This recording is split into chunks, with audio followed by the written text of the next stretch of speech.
Assalamualaikum warahmatullahi wabarakatuh. Perkenalkan, nama saya Shaluna Nadia Oktavia dengan NIM 17076250065 dari Prodi Pendidikan Bisnis. Di sini saya akan menjelaskan materi pengantar bisnis, yaitu bisnis kecil dan badan usaha.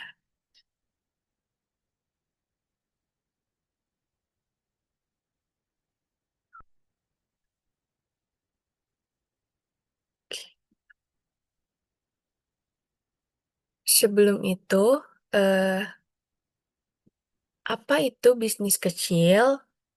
Jadi, oke.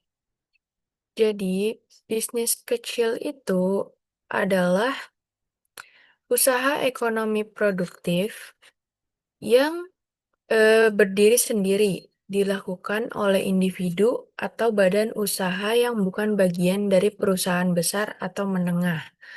Meskipun skalanya kecil, bisnis ini sebenarnya cukup penting.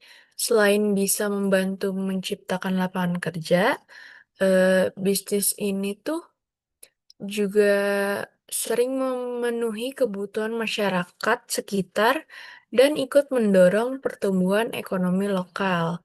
Karena ukurannya yang nggak terlalu besar, biasanya bisnis kecil ini lebih fleksibel dan lebih cepat menyesuaikan diri kalau ada perubahan tren atau permintaan pasar. Nah, selain itu, manajemennya juga lebih sederhana dan hubungan dengan pelanggannya itu biasanya lebih dekat karena dia kan termasuknya bisnis kecil ya. Jadi pelanggan tuh merasa lebih diperhatikan dan lebih percaya sama pemilik usahanya. Tapi memang ada beberapa tantangannya ya. Misalnya kayak keterbatasan modal atau sumber daya, sehingga tuh kadang susah kalau mau berkembang lebih besar atau bersaing dengan perusahaan besar. Jadi intinya tuh bisnis kecil tuh sangat penting sebagai fondasi ekonomi. Selain mendukung kemandirian orang-orang yang menjalankannya, bisnis kecil tuh juga bisa jadi ajang inovasi dan kreativitas. Bahkan punya potensi untuk berkembang menjadi usaha yang lebih besar di masa depan.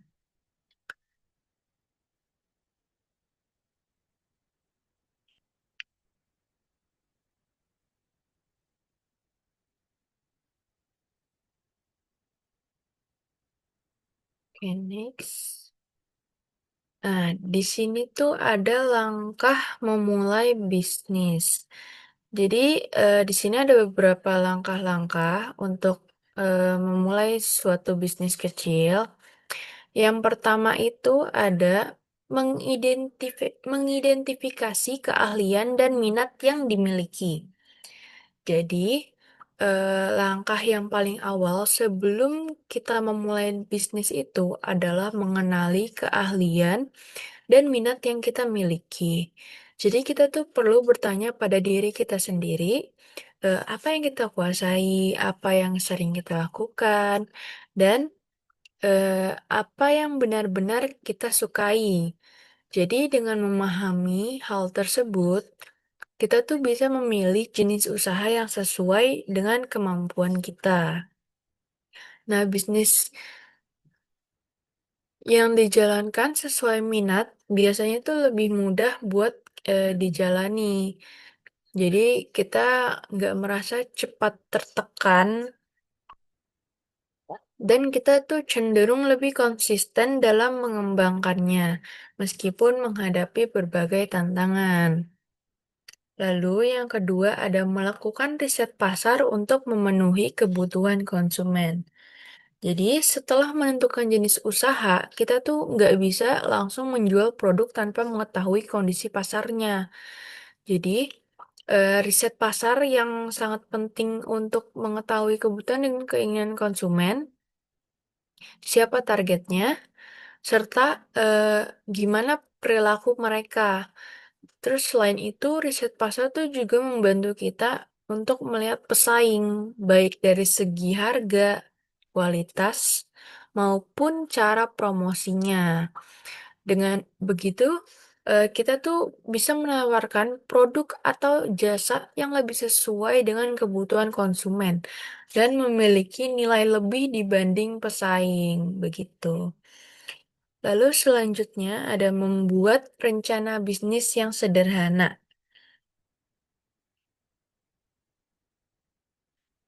Jadi, rencana bisnis tuh, fungsinya sebagai gambaran dan arah dalam menjalankan usaha.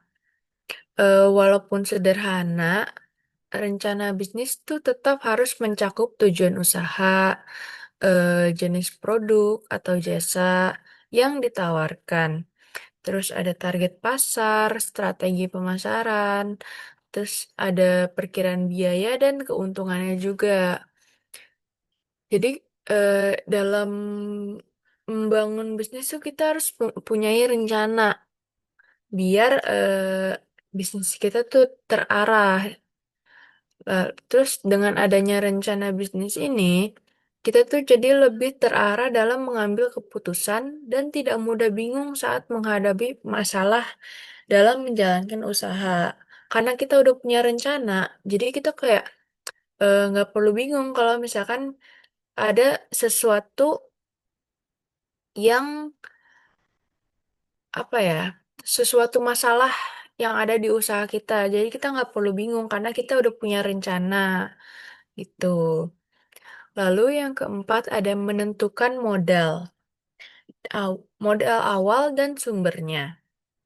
Jadi, modal awal tuh merupakan salah satu faktor yang paling penting dalam memulai usaha. Karena kalau misalkan kita nggak punya modal, gimana kita bisa membangun sebuah usaha gitu kan. Nah, karena itu kita tuh perlu menghitung secara jelas kebutuhan modal. Seperti, untuk membeli bahan baku, terus kan pasti ada peralatannya, kita harus menyewa tempatnya untuk membangun usahanya kan, dan biaya operasional lainnya seperti listrik, air, dan lain-lain. Nah, selain itu, kita tuh juga harus menentukan dari mana sumber modal tersebut berasal. Apakah dari tabungan pribadi, pinjaman, atau kerjasama dengan pihak lain, atau seperti investor yang ingin investasi ke usaha kita, itu termasuk ke modal. Nah, perencanaan modal yang baik itu akan membantu usaha berjalan lebih lancar dan keuangannya tuh lebih terkontrol gitu, teman-teman. Lalu kita lanjut.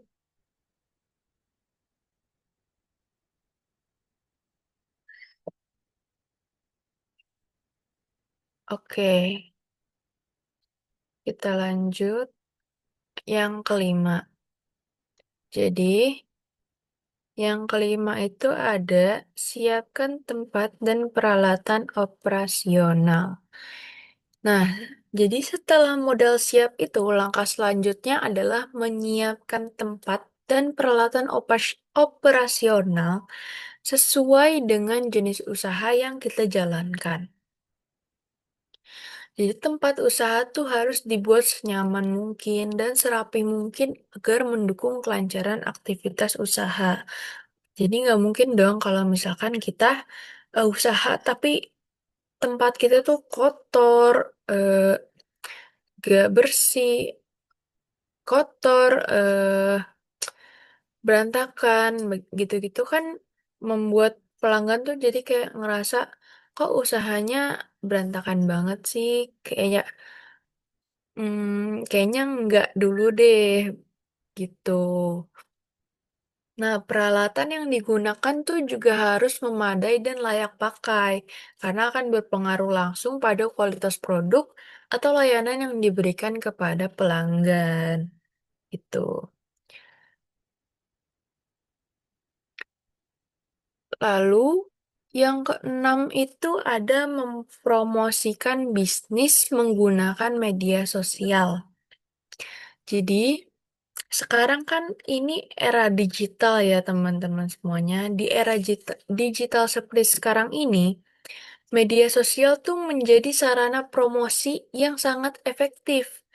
Melalui media sosial tuh kita bisa memperkenalkan produk atau jasa kepada banyak orang tanpa harus mengeluarkan biaya besar. Nah, promosi itu bisa dilakukan dengan cara mengunggah foto atau video produk, terus memberikan informasi menarik tentang produk yang kita jual, serta berinteraksi langsung dengan calon pelanggan. Nah, jika dilakukan secara konsisten ya, promosi di media sosial tuh eh, dapat membantu meningkatkan kepercayaan dan memperluas jangkauan pasar. Gitu. Lalu yang terakhir ada memberikan pelayanan terbaik untuk mempertahankan pelanggan. Jadi, pelayanan yang baik itu merupakan kunci keberlangsungan sebuah usaha atau sebuah bisnis ya. Pelanggan yang merasa puas dengan pelayanan dan kualitas produk itu cenderung akan kembali dan menjadi pelanggan setia. Oleh karena itu, kita tuh perlu bersikap ramah, responsif, dan selalu menjaga kualitas produk atau jasa yang ditawarkan, supaya pelanggan tuh terus men- membeli produk kita. Selain itu, mendengarkan masukan dan keluhan pelanggan tuh juga penting ya, agar bisnis kita tuh bisa terus berkembang dan semakin baik ke depannya. Jadi kalau misalkan ada pelanggan yang komplain ke kita tuh harus terima terima masukannya dengan baik, lalu kita eh, evaluasi kesalahannya dan kita perbaiki. Gitu. Oke,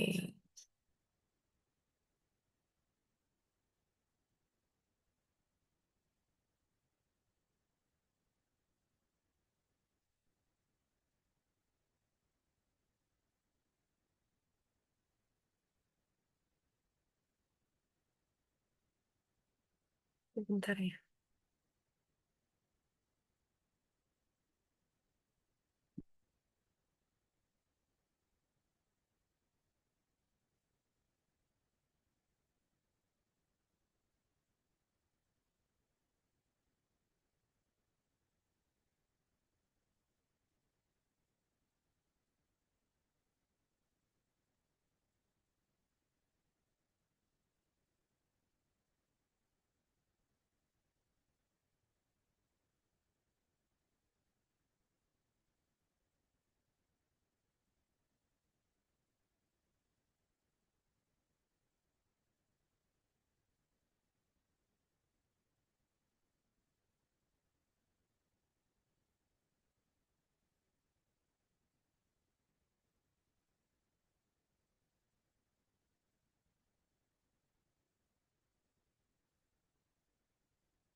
Oke, selanjutnya itu ada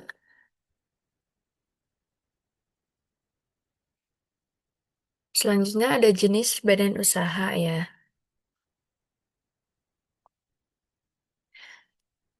Jadi, perusahaan itu ada perseorangan dan badan usaha. Nah, badan usaha ini eh, ada dua tipe, yaitu badan usaha non-badan hukum dan badan usaha badan hukum. Nah, yang non-badan hukum ini meliputi persekutuan perdata, firma, dan CV. Lalu, yang badan hukum ini juga memiliki eh, du- dua kepemilikan ya. Yang pertama ada milik swasta, yaitu ada PT Perseroan Terbatas dan Koperasi. Lalu ada yang milik negara, itu perusahaan umum atau perum, perusahaan jawatan atau perjan, lalu ada perusahaan perseroan atau persero.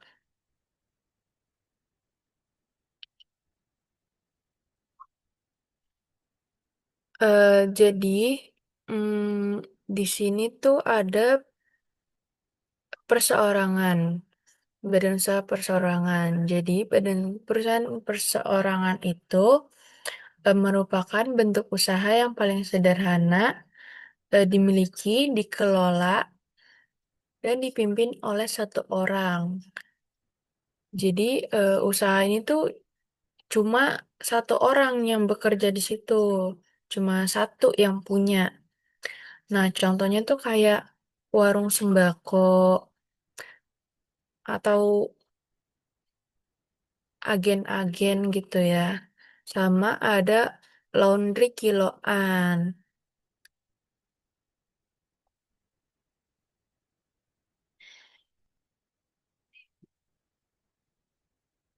Oke, selanjutnya ini badan usaha dari non badan hukum ya, yaitu CV atau Komanditer Vennotscape.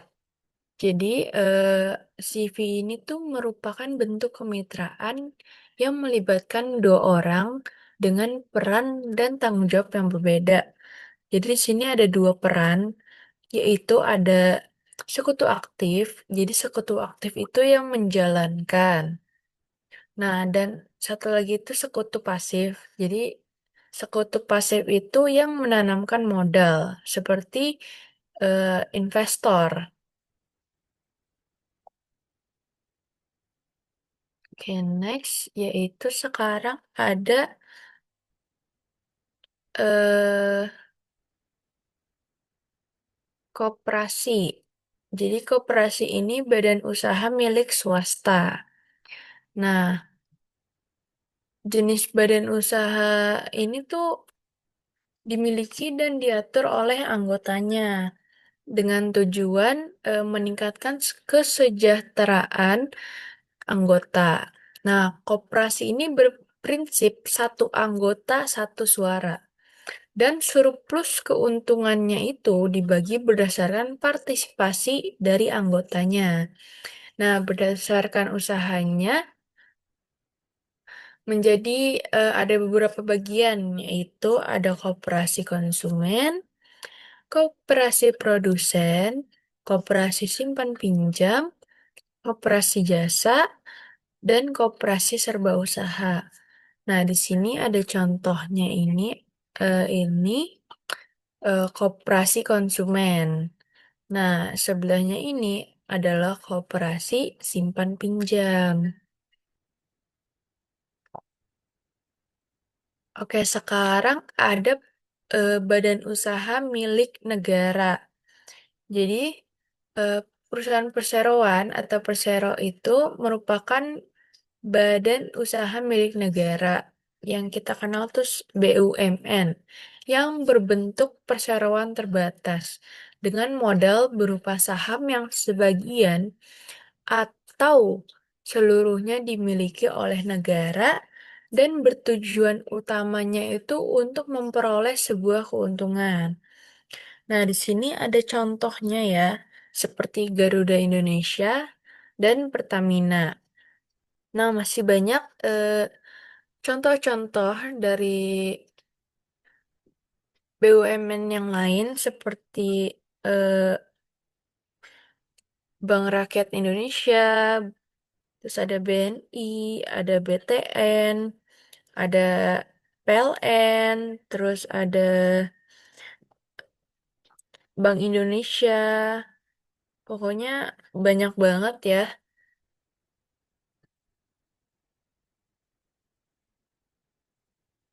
Oke, next. Nah, di sini udah masuk ke tantangan bisnis kecil. Sebenarnya banyak banget tantangan yang ada ya, tapi eh, kita bisa lihat beberapa contohnya seperti di layar. Jadi, yang pertama itu ada persaingan ketat dari bisnis lain termasuk perusahaan besar. Nah, dalam menjalankan bisnis kecil, kita tuh harus siap menghadapi persaingan yang cukup berat. Bukan hanya dengan sesama usaha kecil ya, tetapi juga dengan perusahaan besar yang punya modal, nama, dan promosi yang lebih kuat dari usaha kecil. Nah, karena itu bisnis kecil tuh harus punya ciri khas, terus harus punya kualitas yang baik juga, terus atau enggak tuh pelayanan yang lebih ramah supaya tetap bisa menarik pelanggan. Nah, yang kedua itu ada keterbatasan modal dan sumber daya. Jadi, bisnis kecil tuh biasanya punya modal dan sumber daya yang terbatas. Hal ini tuh kayak bisa memengaruhi banyak hal seperti jumlah produksi, peralatan yang digunakan, dan sampai kemampuan untuk mengembangkan usaha. Jadi, eh, pelaku usaha tuh kita harus pinter-pinter mengatur dan memanfaatkan apa yang ada tuh.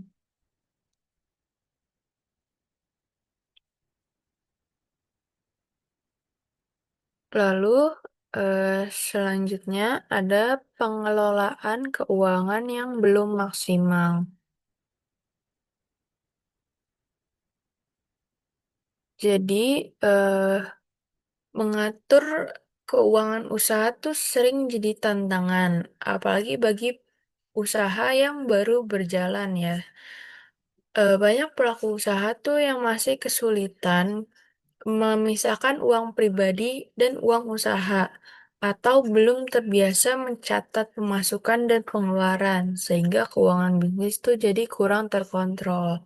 Padahal, pencatatan ini tuh penting ya, karena kalau misalkan kita nggak punya catatan pemasukan dan pengeluaran dari bisnis kita nggak bisa tahu eh, untungnya di mana, ruginya di mana. Jadi, eh, jadi berantakan gitu keuangan bisnis kita. Lalu yang keempat itu ada hambatan regulasi dan perizinan. Jadi, eh, bagi pelaku usaha baru, urusan perizinan sama aturan yang sering terasa rumit, urusan perizinan tuh sangat rumit ya buat eh, apa pelaku usaha yang baru menjalankan sebuah usaha. Apalagi proses itu lumayan panjang, terus banyak persyaratan yang eh, bikin kita kesulitan karena kita tuh baru pertama kali menjalankan usaha, jadi kita belum mengerti persyaratan-persyaratannya. Jadi kita tuh merasa kesulitan saat menjalankan bisnis secara resmi gitu. Oke, next.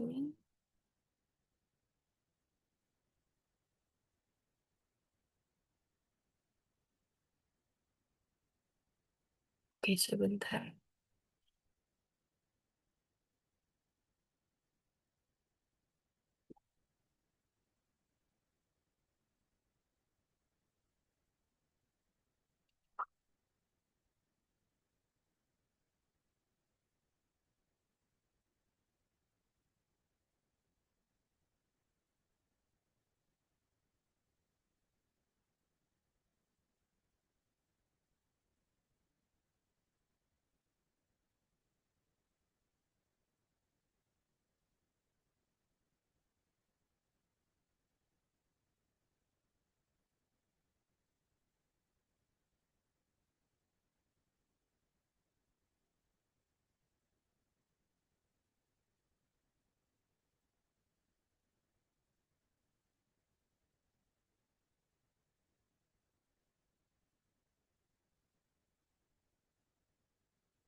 Eh,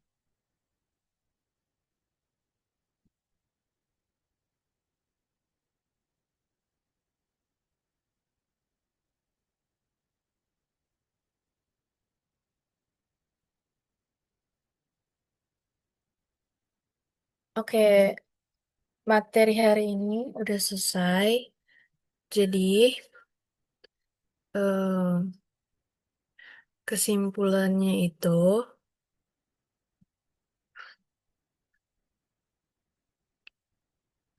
suksesnya sebuah bisnis kecil tuh pada dasarnya tidak terjadi begitu saja, melainkan merupakan hasil dari kombinasi beberapa faktor penting yang harus diperhatikan sejak awal. Nah, ada beberapa faktor, yaitu faktor pertama yang paling krusial adalah itu perencanaan yang diperhatikan perencanaan yang matang.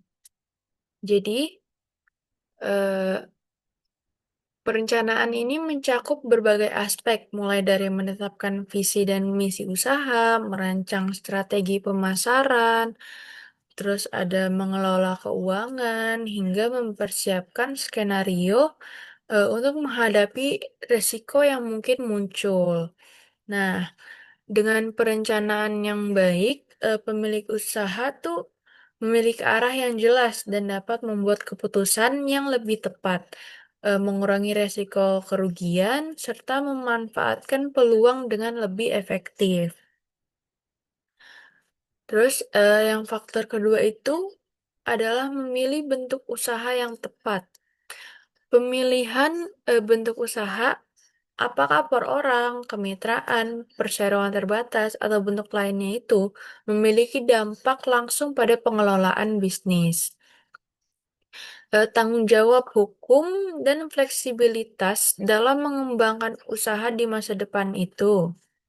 Nah, bentuk usaha yang sesuai akan memudahkan pemilik dalam mengatur struktur organisasi, memperoleh izin usaha, terus ada mengelola pajak dan menarik investor jika diperlukan. Nah, kesalahan dalam memilih bentuk usaha itu bisa berdampak pada kesulitan operasional atau masalah hukum di kemudian hari. Nah, faktor ketiga dan yang terakhir itu adalah siap menghadapi berbagai tantangan yang memang tidak bisa dihindari dalam dunia bisnis ya.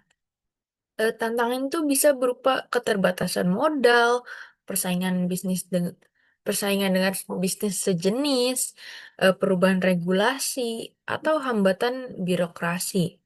Nah, pemilik bisnis yang berhasil adalah mereka tuh yang memiliki ketahanan mental, terus ada kemampuan beradaptasinya baik, dan strategi kreatifnya untuk mengatasi hambatan-hambatan tersebut.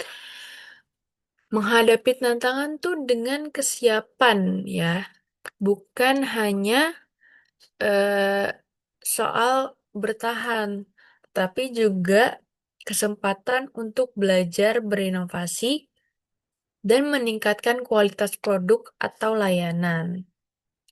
Nah, dengan ketiga hal ini dijalankan secara konsisten, perencanaan yang matang, pemilihan bentuk usaha yang tepat, dan kesiapan menghadapi tantangan, peluang keberhasilan sebuah bisnis kecil tuh akan jauh lebih besar dari yang kita bayangkan. Bisnis tuh nggak hanya bisa bertahan di tengah persaingan, tetapi juga memiliki potensi untuk berkembang, memperluas jaringan pasar, eh, dan bahkan menjadi usaha yang lebih besar dan mapan di masa depan.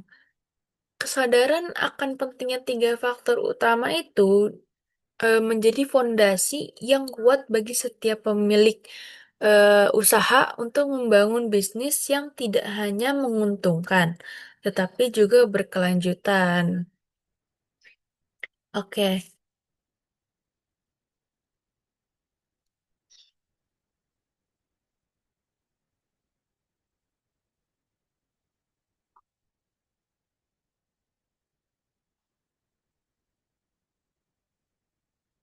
Mungkin sekiranya cukup penjelasan materi dari saya. Eh, Mohon maaf bila ada kesalahan atau kekurangan kata. Kurang lebihnya mohon maaf. Wassalamualaikum warahmatullahi wabarakatuh.